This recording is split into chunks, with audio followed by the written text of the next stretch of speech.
So, my ticket broker. Super inflationary. Important thing about that is, I think, from an inverted dividend yield side of things, because I think, especially with given the increased dividend exposure and the capital usage, and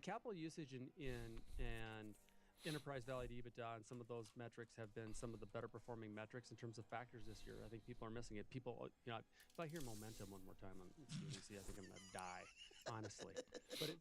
But it's the old fundamental stock picking stuff that's actually working. Is momentum the term that's used the most where you know for sure the person saying it doesn't know what it means? Yes. Okay, I would agree. What do you think? So longer term, what is the case for valuations remaining at these high levels? Would you say it's the abnormally high ROE? Well, couple things. ROE looks amazing. John, throw that chart on when you get a second. Amazing, right? For the market in general. Can you define this for the audience and me? Return on equity? Yeah, no, like why is it relevant as an indicator? Well, to you it's right relevant now? it's relevant for. It seems super like pro-cyclical. So and this was mean reverting too over time, and it's the same thing with operating margins. Companies are so much better today than they were, and they deserve the multiple expansion. From an efficiency standpoint, and from a productivity standpoint, and how they're operating their business, American companies look amazing. And if you take a look at free cash flow, it looks even better. I'm sorry, but this seems to peak right around the time the stock market, but right before the stock market peaks. But look how shallow the pullback was. This is like the CAPE ratio. Okay. Where when we got the CAPE ratio pullback in 2009, even after it got destroyed, it only went down to its long-term average for a second. Yeah.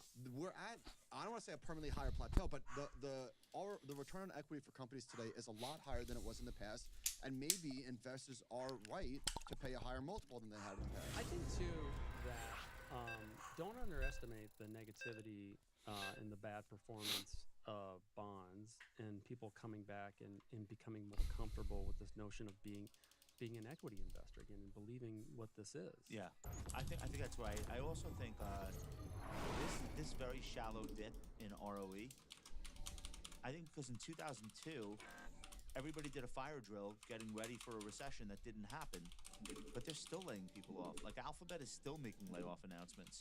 So companies just like figured out that they don't need as many people in order to pay people working in fake jobs, et cetera, and not on a small scale, on a very large scale. So that's my point. The trough here, the pullback on the return on equity is at previous peaks.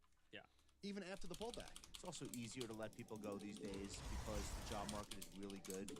Like you like I'm saying emotionally, you don't feel terrible letting someone go right now because you know they can get a job really quickly. There's no unions to deal with really in a lot of the companies that make the S&P now. That's definitely different versus 20 years ago. Well, that's why if you take a look at small mid-cap companies and the kind of momentum that you're seeing in the operating performance side and then cash flow and earnings, it's off the charts amazing. Wow. It's amazing. And so that's what has us remaining very, very bullish on small mid-cap. But when you're taking a look at an all-cap kind of portfolio, you're still obviously going to be more biased toward large cap. I want to do one more with you of these charts. I want to take a look at the S&P 500 performance during rising interest rates. John, it's the last one's bar chart. So what you're showing us here is, I guess, interest rate regimes. Yep. So, all right. So walk us through the categories here and which one is relevant. This is a narrative violation. I thought it wasn't supposed to be this way. Walk us through it. Well, wait. That's what I'm talking about. So this is the thing that I found interesting here. Number one, S&P 500 rolling one-year performance based on year-to-year change in 10-year Treasury yield. During both falling and rising interest rate periods, S&P 500 rolling one-year performance is positive. Correct. Okay. Almost nobody who started investing in the last 10 years would believe that. No, they have to no be way. shown this. Yep. They think like, oh, let's get bullish because the Fed is cutting. Have engaged the enemy. Let's get even more bullish because the Fed is hiking, which means things are going really well. It goes back to the fundamental argument. But before, So so no, it's go the ahead. 10-year. It's not the Fed. It's the 10-year. 10 years. okay, but to some extent there's a correlation. The 10-year yield Warriors falling have gained is a 6.5% average annual, or not.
What is going on with my internet?